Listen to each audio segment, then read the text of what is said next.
오늘 인터넷으로 예배 드리시는 분들도 많으실 텐데 하나님께서 여러분들의 가정 가운데 예배 드리는 그곳에 큰 은혜 주시기를 바랍니다. 지난주에 저와 여러분들은 추수감사주일 예배로 하나님 앞에 영광을 올려드렸습니다. 여러분, 추수감사주일 예배를 우리가 밖에서 드리면서 조금 말씀에 집중할 수 있는 환경이 되지 못해서 아쉬움이 있었지만 한 가지만 여러분들이 하시면 좋을 것 같아요. 추수감사주일을 보내고 한 해 동안 우리가 날마다 우리 평생에 살아가는 날 동안 한 가지를 기억하시면 좋을 것 같습니다. 감사는 증상입니다. 여러분, 감사는 내가 예수님 만난 가장 큰 증거가 내 입술과 내 삶 속에 감사가 넘쳐나는 것이 바로 내가 예수님 믿고 구원받은 인생임을 나타내는 증상이라는 것을 저와 여러분들이 잊지 않으셨으면 좋겠습니다. 이제 느헤미야 말씀으로 돌아와서 계속해서 우리가 느헤미야 말씀을 살펴보고 있는데, 오늘 느헤미야 2장 11절에서 20절까지의 말씀을 통하여서 하나님께서 주시는 은혜를 잠시 나누고자 합니다. 느헤미야는 페르시아의 왕의 궁전에서 머물다가 이제 왕에게 부탁을 하고 유다 땅 예루살렘으로 돌아왔습니다. 화려하고 편안한 삶을 보장해 주었던 궁전에서의 삶, 왕의 술 관원의 자리에서 그는 이제 예루살렘으로, 폐허가 되어버리고 소망이 없는 땅 예루살렘으로 돌아왔습니다. 아닥사스다 왕의 조서를 받아들고 예루살렘이 있는 이 유다 땅까지 무사히 도착을 했습니다. 특별히 이 느헤미야가 유다 땅에 왔을 때 그의 신분과 지위가 무엇이었는가에 대해서는 느헤미야 5장에 살펴보면 그가 이곳에 어떤 명분으로 왔는지를 알 수가 있어요. 그가 예루살렘을 다시 일으키겠다 이런 거창한 계획을 가지고 온 것이 아니라 오늘 페르시아의 궁전에 있다가 그가 어떤 신분으로 그 예루살렘으로 오게 되냐면 느헤미야 5장 14절에서 19절 말씀을 보면 이곳에 총독으로 부임을 했다라고 성경이 말해주고 있어요. 느헤미야가 왕으로부터서 너 유다 땅에 총독으로 부임해라 라고 하는 이 문서를 받아들고 왕의 어떤 그런 위임장을 받아들고 그가 예루살렘으로 온 겁니다. 오늘 느헤미야 이전에 그 땅을 다스렸던 총독들도 많이 있었다라고 기록하고 있는 것을 우리는 느헤미야 말씀을 앞으로 살펴보면서 보게 됩니다. 느헤미야가 지금 예루살렘 지역에, 유다 땅 지역에 총독으로 왔습니다. 그가 여기에 온 이유에 대해서 이런저런 말들이 있었을 것입니다. 왜 이곳에 왔을까? 왕의 궁전에서 꽤 잘 나가던 사람인데 왜 이렇게 어려운 자리에, 이렇게 변방에, 페르시아라고 하는 나라에서 가장 변방에, 가장 정말로 초라하고 얻을 것 없는 이 땅에 왜 왔을까? 사람들이 수군거렸을 거예요. 물론 그 사람이 유다 출신 사람이었으니까 아마도 고향에 돌아오고 싶은 마음이 있었는가 봐. 유다 땅을 다시 한번 일으키고자 하는 그런 마음이 있었는가 봐. 어떤 수군거림들이 계속해서 들렸을 것입니다. 느헤미야가 예루살렘에 도착을 했어요. 그리고 도착한 지 3일이 지났습니다. 3일이 지난 이후에 오늘 우리가 읽은 본문에 보니까 느헤미야는 총독의 관저에 아마 머물렀던 것 같은데, 그 총독의 관저에 머물렀다가 3일이 지난 이후에 매우 이상한 행동을 하죠. 이전의 총독들과는 전혀 다른 행동을 하고 있습니다. 밤중에 아무에게도 말하지 않고 몇몇 측근의 사람들만 데리고 짐승을 타고 예루살렘을 시찰합니다.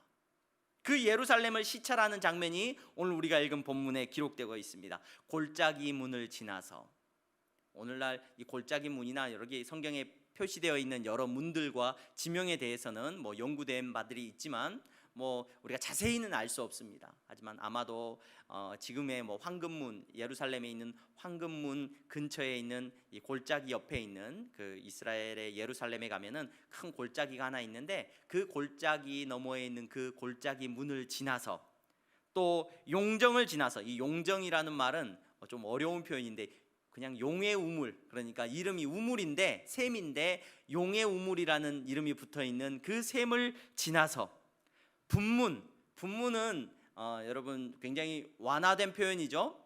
우리말로 하자면 분문이라는 이 말은 당시에 예루살렘에서 온갖 쓰레기나 좋지 않은 것들이 드나들었던 문이에요. 그래서 분이라는 말을 여러분들이 이 아침에 듣지 않으셔도 될 표현입니다. 분문이라는 표현 자체가 굉장히 좋지 않은 문이에요. 또 그 분문 주변에는 가난하고 좀 못 사는 사람들이 많이 살았던 지역이라고 알려져 있어요. 그 분문을 지나서 또 샘문을 지나서 실로암 연못 근처에 있는 샘문을 지나서 왕의 못을 지나서 시내를 따라서 성벽을 살폈습니다.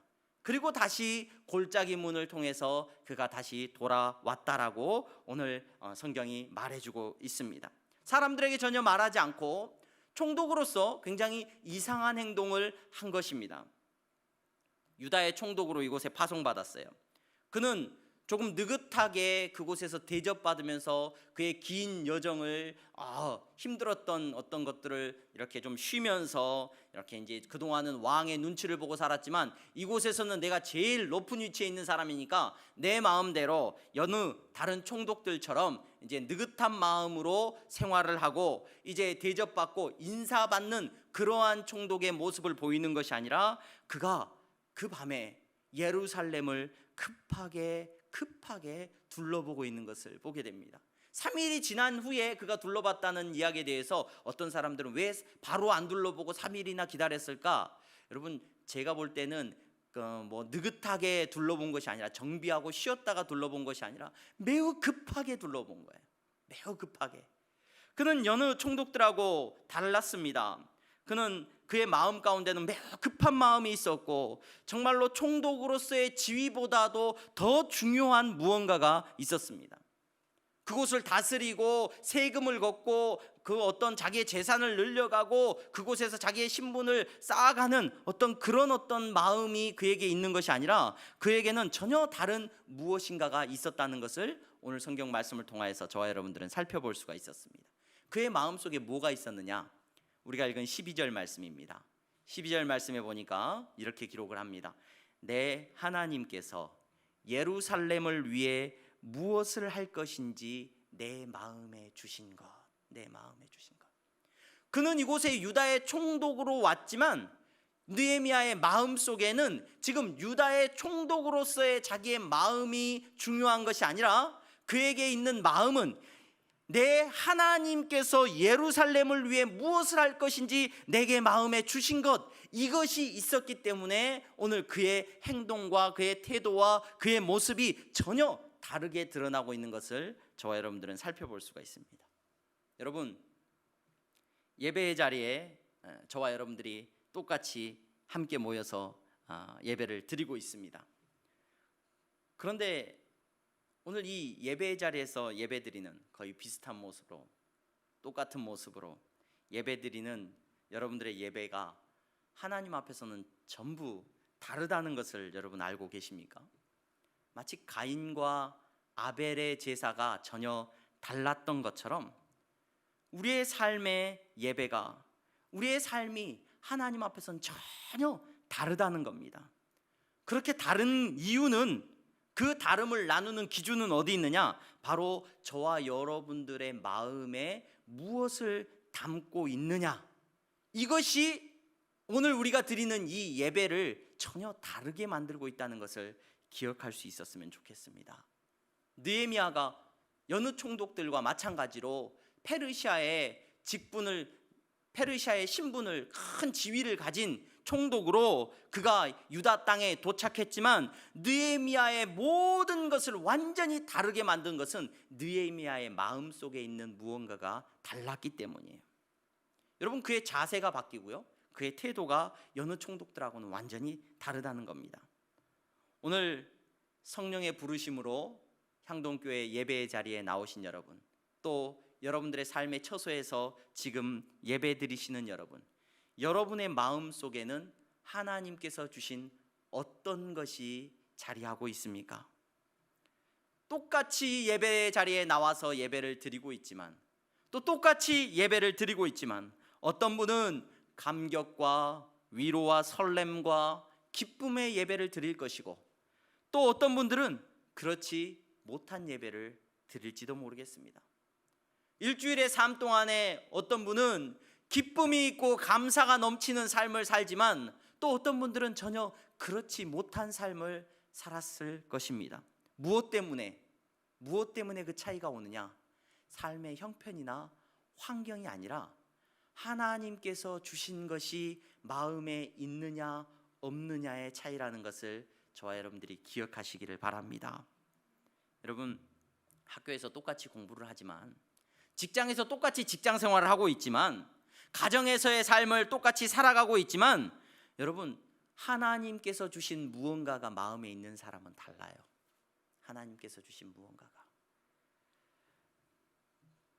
학생들에게 있어서 제일 중요한 게 무엇일까? 우리 젊은이들, 우리 다음 세대들에게 있어서 가장 중요한 게 뭘까? 당장에 시험 100점을 맞는 것보다 중요한 것이 하나 있습니다. 그건 뭐냐면 하나님께서 그 마음에 무언가를 주신 것을 갖고 있는 것, 이것이 시험 100점 맞는 것보다 중요한 일이에요. 여러분, 이게 없으면 그저 나만을 위해서 살다가 인생 참 허무하네 하면서 끝마쳐지는 인생이 저와 여러분들의 인생이 되고 만다는 것을 기억하시기를 바랍니다. 하나님께서 주신 무엇인가가 저와 여러분들의 마음 안에 있어야 됩니다. 느헤미야의 마음 속에는 하나님께서 주신 것이 있었어요. 그 마음이 무엇보다도 중요했어요. 그가 유다의 총독의 신분으로 있지만 하나님께서 주신 그 마음이 그의 모든 것을 바꾸어 놓는 것을 저와 여러분들은 보게 됩니다. 여러분, 예수님을 만난 사람들도요, 또 제자들의 모습 속에서도 성경에 기록되어 있는 하나님께서 부르신 모든 사람들은 그 마음에 하나님께서 주신 무엇인가를 가지고 있었습니다. 그리스도인을 그리스도인답게 만드는 것이 뭐냐? 그 마음에 무엇을 품고 있느냐? 그리스도인으로서 무엇을 품고 있느냐? 그것이 그리스도인을 그리스도인답게 만든다는 것을 기억하시기를 바랍니다. 그렇다면 조금 뜬구름 잡는 얘기처럼 여러분에게 들렸을지 몰라요. 하나님께서 무엇을 주셨을까? 저마다의 마음속에 하나님께서 주신 것이 무엇일까? 그것이 무엇일까? 오늘 느헤미야를 통해서 하나님께서 느헤미야의 마음속에 주신 것은 분명했죠. 바로 예루살렘의 성을 회복하는 것, 그 성벽을 다시 재건하는 것, 그 마음을 느헤미야에게 주신 거예요. 그게 느헤미야가 하나님께로부터 받은 마음이에요. 그 마음을 가지고 그는 그곳에 온 거예요. 그 일을 다른 사람들에게 말하지 않았습니다. 하지만 그 마음속에는 그것이 가득했다는 것을 저와 여러분들은 보게 됩니다. 자, 그렇다면 오늘 예배 드리시는 여러분, 저와 여러분들의 마음속에는 무엇이 있습니까? 하나님께서 무엇을 주셨습니까? 그것이 분명해야 됩니다. 그것이 애매해서도 안 됩니다. 분명하게 하나님께서는 여러분들에게 주셨어요. 예수 그리스도를 통하여서 주셨어요. 목사님, 저는 예수님한테 그런 걸 받은 적이 없는데요. 제 마음속에는 그런 게 있는가요? 예수님은 계속 우리에게 말씀해 주시고, 저와 여러분들이 예수님을 만났을 때 예수님께서 저와 여러분들에게 분명히 가르쳐 주셨습니다. 그 가르쳐 주신 것을 깨닫고 마음속에 품을 수 있는 지혜가 있기를 소망합니다. 그것이 무엇이냐? 여러분, 매일 기도하시죠. 어떤 기도를 하시냐면 예수님이 기도를 가르쳐 주셨어요. 너희들은 이렇게 기도해라. 여러분, 그 기도는요, 그냥 예수님이 의미 없이 예수님 우리도 기도를 좀 가르쳐 주십시오 하니까 그냥 아무 생각 없이 예수님이 기도를 툭 던져주신 게 아니라, 저와 여러분들에게 예수님이 기도를 주셨을 때는 그 기도는 바로 예수님께서 하나님께서 우리에게 주신, 하나님이 주신 거룩한 마음, 우리 안에 품어야 되는 마음이라는 것을 저와 여러분들이 기억할 수 있었으면 좋겠습니다. 이게 무슨 말이냐? 하나님께서 저와 여러분들에게 주신 것이 있는데, 우리의 마음 가운데 예수 그리스도를 통하여서 주신 것이 있는데, 그 주신 것이 무엇이다? 우리가 주기도문을 보면 너무 잘 알 수 있다는 거예요. 예수님이 기도를 가르쳐 주셨어요. 너희들은 이렇게 기도해라 라고 기도를 가르쳐 주시는데, 그 기도의 내용을 보면 바로 우리의 마음속에 가지게 되는 거룩한 하나님께서 주신 무언가가 들어있는 것을 발견하게 됩니다. 그걸 깨닫는 사람이 있고 깨닫지 못하는 사람이 있어요. 주기도문을 마치 주문처럼 외우는 경우가 있죠. 그러나 주기도문에 보면은, 자세히 주기도문의 말씀을 살펴보면 그 주기도문 안에 하나님께서 모든 믿는 자에게 주신, 예수 그리스도를 만난 자들에게 주신 거룩한 사명이 있는 것을 보게 됩니다. 김세윤 박사님이라고 하는 한국이 낳은 굉장히 유명한 신학자가 있습니다. 그 신학자 되시는 김세윤 박사님께서 주기도문에 대한 주석을 이렇게 쓰셨는데, 글을 쓰셨는데, 강해를 하셨는데, 그 주기도문에 대한 강해를 읽어보면, 그 주기도문에 대한 강해를 제가 참 좋아하는데, 그 주기도문에 대한 설명을 하면서 주기도문의 핵심이 뭐냐, 주기도문이 담고 있는 메시지가 뭐냐, 한 가지라는 거예요. 그 한 가지가 뭐냐면 하나님 나라예요. 하나님 나라. 하나님 나라가 이루어지는 것, 또 하나님의 뜻이 우리 가운데 이루어지는 것, 그것이 오늘 주기도문의 핵심이고, 예수님께서는 그것을 우리의 마음 가운데 소원으로, 사명으로 주셨다는 것을 오늘 저와 여러분들은 깨닫고 우리의 마음 가운데 품고 있을 수 있는 은혜가 있기를 소망합니다. 여러분, 하나님의 나라가 임하는 것, 어떤 마음이 있느냐, 어떤 마음으로 우리가 예배의 자리에 나가야 되느냐, 하나님의 나라가 이 땅 가운데 임할 것을 간절히 바라는 마음과, 하나님의 뜻이 우리 가운데 이루어지는 것을 간절히 사모하는 마음과, 하나님의 뜻이 나를 통하여서 오늘 내가 있는 그곳에서 하나님의 영광이 나타나는 것을 간절히 사모하는 것, 그것이 우리 마음에 있는 하나님께서 주신 마음인 줄로 믿으시기를 바랍니다. 예수님께서 그냥 의미 없이 그 기도문을 주신 게 아니에요. 그 기도문을 우리가 날마다 읊조릴 때마다 저와 여러분들의 사명이에요. 사명. 주기도문은 여러분, 하나님께서 우리에게 주신, 예수님께서 예수님을 통하여서 우리에게 주신 거룩한 사명입니다. 거룩한 사명. 이 사명이 저와 여러분들에게 있었으면 좋겠습니다. 공부를 하는 학생도 하나님의 나라를 위하여서 하나님의 뜻이 나를 통하여서 이루어지기를 간절히 원하는 마음으로 공부하는 은혜가 있기를 소망합니다. 젊은이들이 돈을 벌면서도, 직장을 얻으면서도 하나님의 나라가 이루어지기를 사모하는 그런 거룩한 마음이 있었으면 좋겠습니다. 여러분들의 가정에서나 어디에서나 여러분, 이 마음이 저와 여러분들에게 있기를 간절히 소망합니다. 사명이 없으면, 이 마음이 없으면요, 여러분, 불평이 참 많습니다. 하나님의 나라에 대한 사명과 내가 신앙생활하면서 하나님의 뜻이 나를 통해서 이루어질 것이라는 그 마음이 없으면 자꾸 뭐하고 비교를 하냐면, 야, 페르시아에 내가 살 때는, 왕의 궁전에서 내가 지낼 때는 참 이렇게 살았는데 말이지, 내가 이곳에 와가지고 말이지, 이게 무슨 고생이냐, 내가 정말로 힘을 잃어버렸구나. 옛날에는 왕 옆에서 무소불위의 권력을 지니고 있었는데 내가 이곳에서 뭐하고 있는지 내가 모르겠다. 내가 왜 이렇게 고생하는지 모르겠다. 여러분, 불평이 많을 수밖에 없습니다.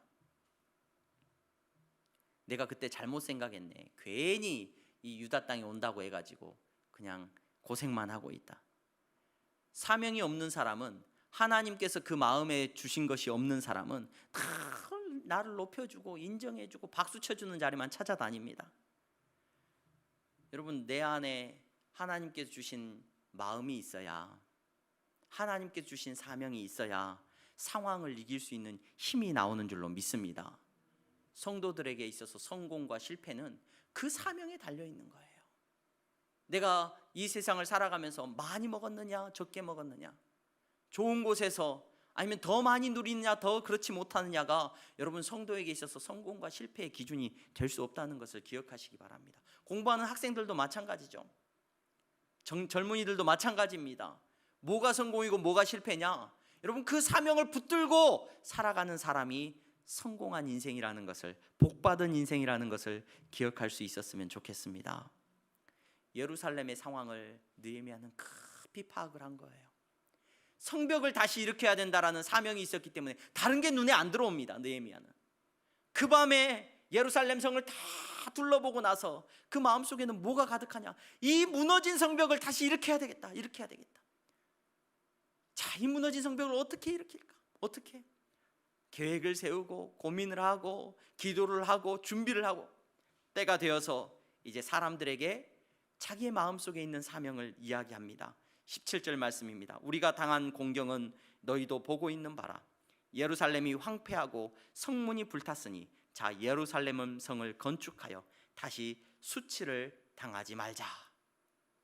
예루살렘 성벽을 건축하자라고 오늘 느헤미야가 사람들에게 이야기를 합니다. 아무것도 이룰 수 없는 정말 절망적인 상황이었고 모든 조건들이 좋지 않았는데 성벽을 다시 세우자라고 이야기를 해요. 그러니까 이 이야기를 들었던 사람들 가운데서 그 객관적으로 지금 예루살렘 상황이 처한 상황이나 유다가 처한 상황에 대해서 객관적으로 매우 정확하게 이야기해 주는 사람들이 있어요. 누구냐면은 오늘 우리가 읽은 본문에 보면은 호론 사람 산발랏과 암몬 사람 도비아와 아라비아 사람 게셈, 여러 사람들이 굉장히 객관적으로 이야기를 해줘요. 야, 성벽을 다시 세운다고 업신여기고 비웃었다라고 말을 합니다. 그게 가능하다는 거예요? 가능하지 않다는 거예요? 가능하지 않다는 겁니다. 이 가능하지 않다라고 이야기하는 이 지적은 매우 객관적이고 그 현실을 정확하게 파악하고 있는 겁니다. 그러면서 한 가지 덧붙여서 너희가 왕을 배반하고자 하느냐 이렇게 말을 해요. 왕을 배반하고자 하느냐. 제가 오늘 이 반대하는 사람들에 대한 입장에 대해서는 설교를 하지 않을 겁니다. 다음에 느헤미야를 계속 살피면서 이 반대하는 사람들에 대해서 한날 제가 설교를 하고자 합니다. 어찌됐든 이 비난하고 비판하는 사람들 앞에서 느헤미야가 답을 제시해요. 지을 수 없다, 성벽을 지을 수 없다라고 말하는 사람들 앞에서 답을 제시하는데 그 답이 여러분들의 마음에 드는지 한번 들어보시기 바랍니다. 하늘의 하나님이 우리를 형통하게 하시리니 그의 종들인 우리가 일어나 건축하려니와. 이게 누구의 답변이냐면 느헤미야의 답변입니다. 여러분, 구체적인 대안이 없어요. 별로 뭐 실질적인 어떤 제안을 해주지 않아요. 어떤 능력을 내가 얼만큼 가지고 있고 뭐 얼만큼의 자재가 있고 얼만큼의 인력이 있고 어떻게 우리가 이 성벽을 쌓을 수 있다라고 하는 구체적인 답이 아닙니다. 믿음을 고백합니다. 어떤 믿음을 고백하냐면 하늘의 하나님이 우리를 형통하게 하시리니 그리고 그의 종들인 우리가 일어나 건축하겠다. 이것이 느헤미야가 던지고 있는 답입니다. 저는 이 답을 저와 여러분들이 조금 주위에서 살펴볼 수 있었으면 좋겠어요. 하늘의 하나님이 우리를 형통하게 하시리니, 여기까지는 누구나 다 이야기를 합니다. 다 좋아하는 말이에요. 어떤 일이든지 우리가 하려고 할 때, 야, 하나님이 복 주셔가지고 하나님이 형통하게 하시면 우리가 잘 감당할 수 있을 거야. 여기는 누구나 다 말할 수 있습니다. 그런데 사람들이 그 다음 표현을 잘 기억을 못해요.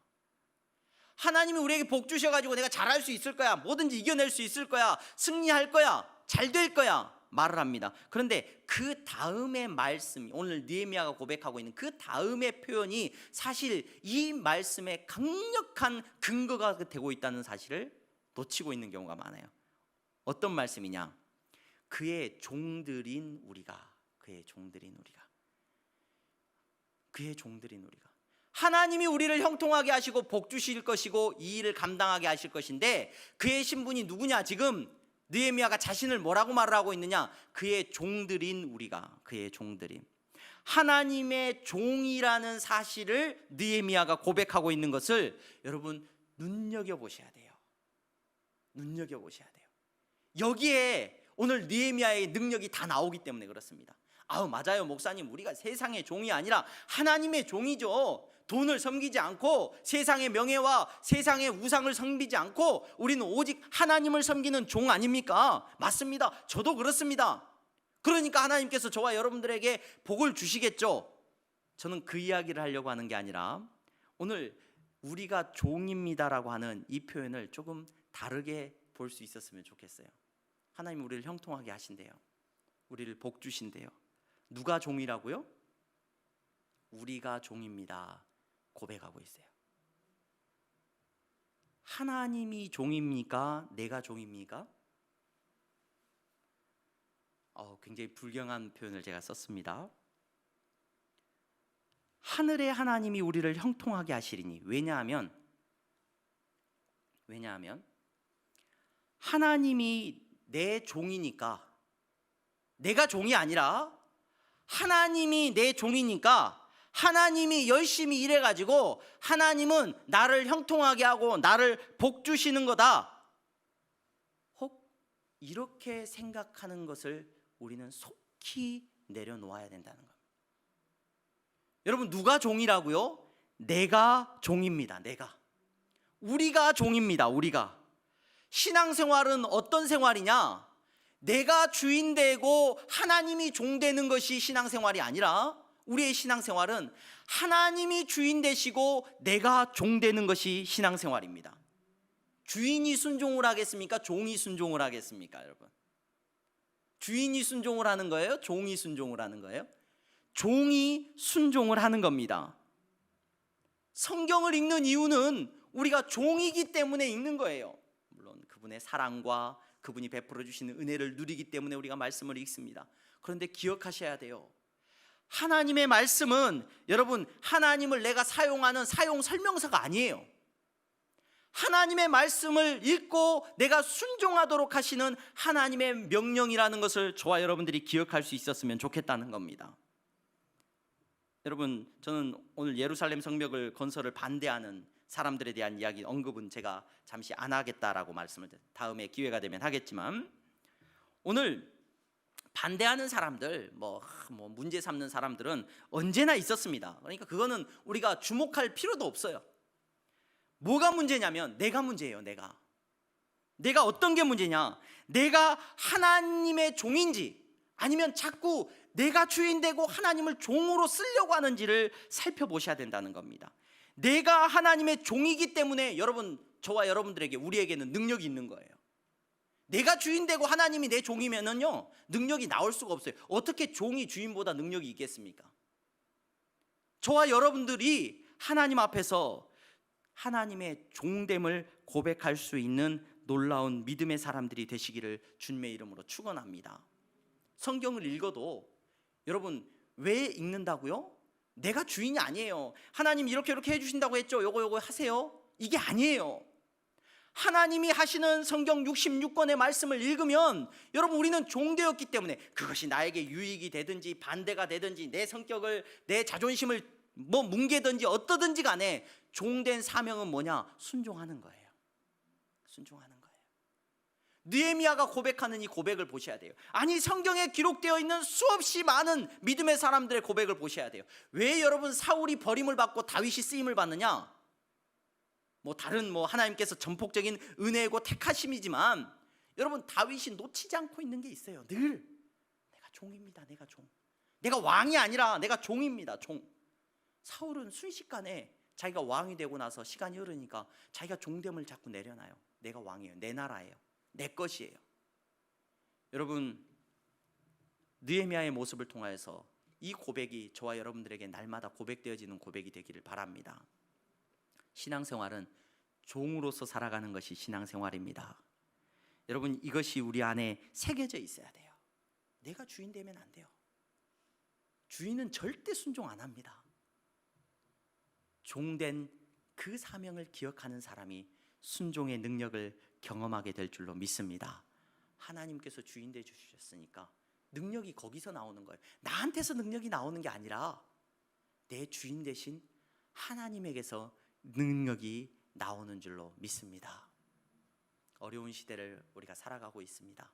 힘들고 불편한 상황 가운데서 우리가 살아가고 있습니다. 여러분, 하나님의 나라를 여러분들의 마음에 품고 사시기를 주님의 이름으로 축원합니다. 그 뜻이 이루어지기를 간절히 사모하면서 살아가십시오. 내가 무슨 일 하고 살아야 될지 여러분 좀 기억하면서 살 수 있었으면 좋겠습니다. 내가 주인 되어가지고 나를 위해서 살아가는 인생이 아니라 여러분, 내 마음에 주신 하나님의 그 사명을 붙들고 종으로서 살아갈 수 있는 능력의 하나님 나라의 백성이 될 수 있기를 주님의 이름으로 축원합니다. 기도하겠습니다. 거룩하신 하나님, 신앙의 삶은 종이 되는 삶인 줄로 믿습니다. 우리 하나님이 주인 되시고 내가 종인 것을 기억하는 귀한 성도들이 되게 하여 주시옵소서.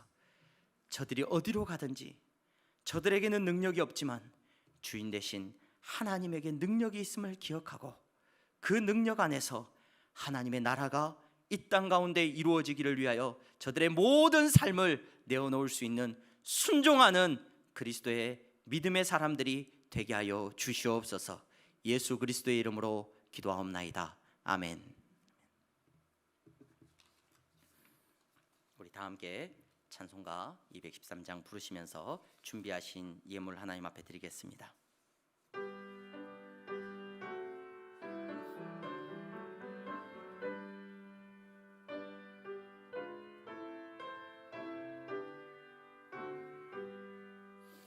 나의 생명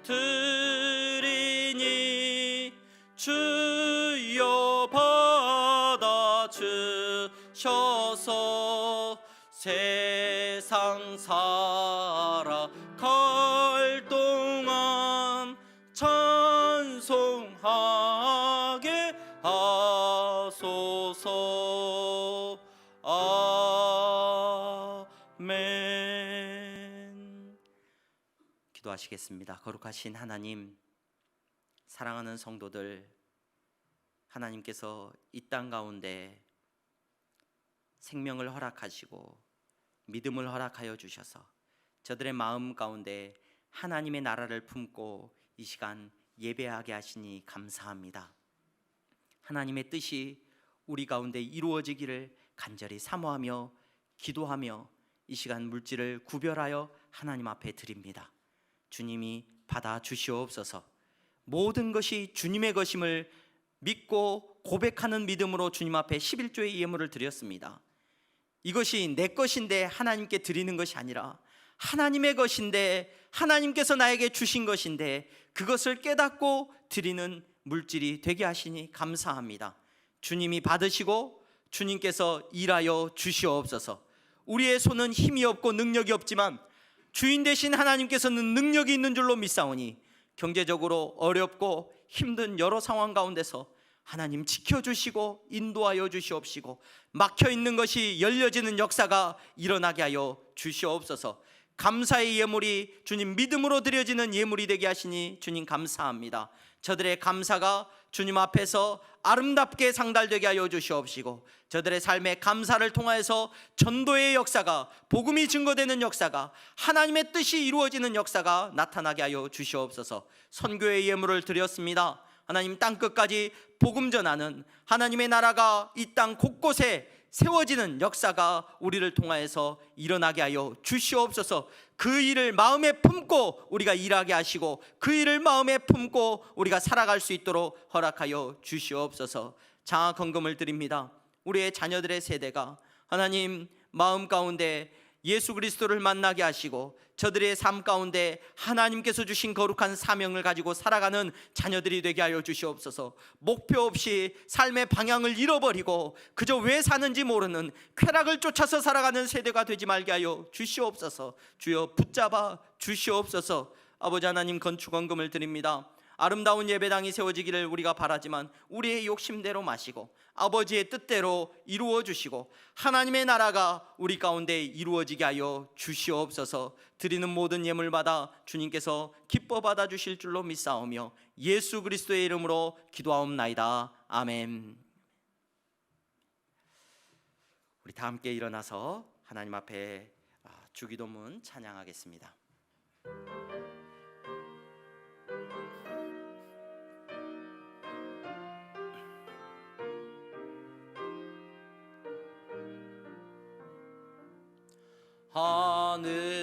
하늘에 계신 아버지 이름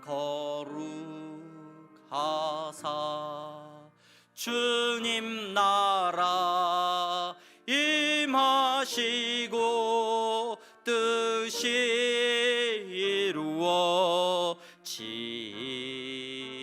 이루어지다. 일용할 양식 주시고 우리들의 큰 죄 다 용서하옵시고 또 시험에 들게 마시고 악에서 구원하소서. 대개 주의 나라 주의 권세 주의 영광 영원히